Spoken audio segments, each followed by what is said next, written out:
Hello, and welcome to your... So notice we have a couple different options. The version you're going to be allow us... Now it's sounding worse. A is a little... My zero. Okay.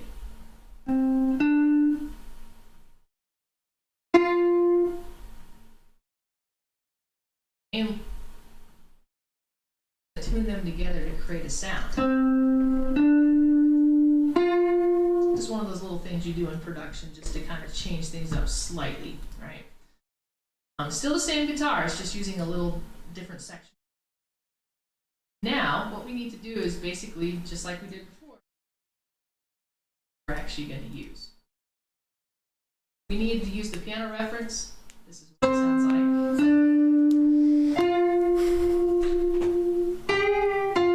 Oh, shit. Alright, so yeah, there's definitely a few bad notes.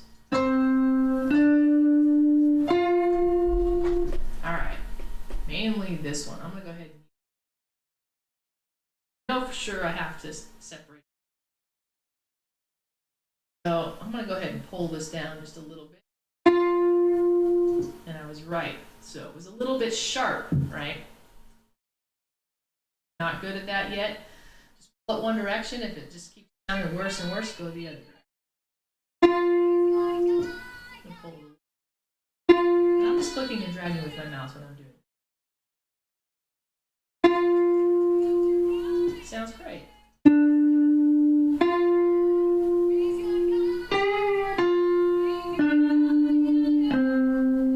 Okay, so these two notes sound pretty good.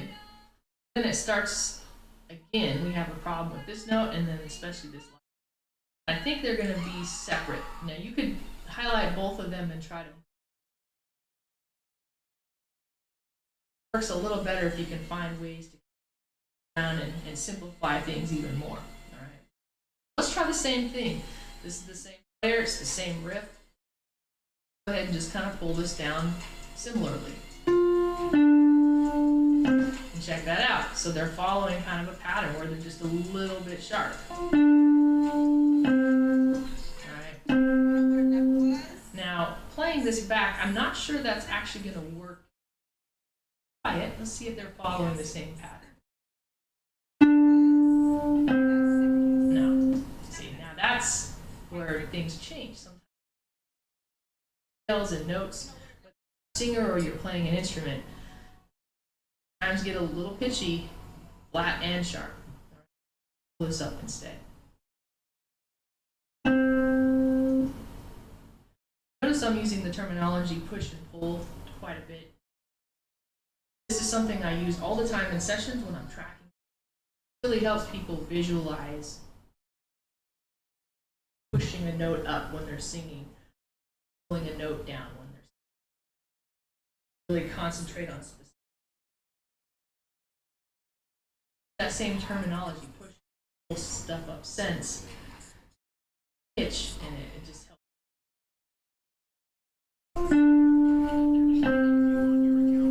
Sounds pretty good. Right, then there's some little intonality changes because some of there's movement in super major. Remember this. Go to the next one. So this next one is vocal movement. This basically similar to the other ones, but it has actual movement in the notes. Do, re, mi. Oh, I mean, Being how they're fucking me. so Okay, Jose. each of the Fucking hell, mate.